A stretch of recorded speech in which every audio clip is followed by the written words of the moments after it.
સુરેન્દ્રનગર જિલ્લામાં વડાપ્રધાન નરેન્દ્રભાઈ મોદીએ સભા સંબોધી। સુરેન્દ્રનગરના ભાઈ શ્રી ચંદુભાઈ શિહોરા અમારા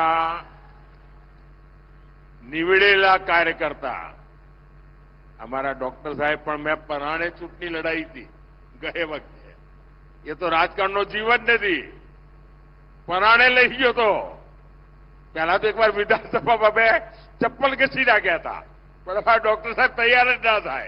હૃદયમાં આપણા પોતાના કહી શકાય એવા નરેન્દ્રભાઈ આજે ઝાલાવાડની ઢીંગી ધરતી ઉપર એમની ગરિમામય ઉપસ્થિતિ છે ત્યારે સાહેબ આજે એ દિવસ પણ યાદ આવે છે કે ઝાલાવાડની તરસી ધરતીને માં નર્મદાના નીર વેવડાવી જિલ્લાને નંદનવન બનાવનાર અમારે મન ભાગીરથીજીના અવતાર સમાન દેશના તપસ્વી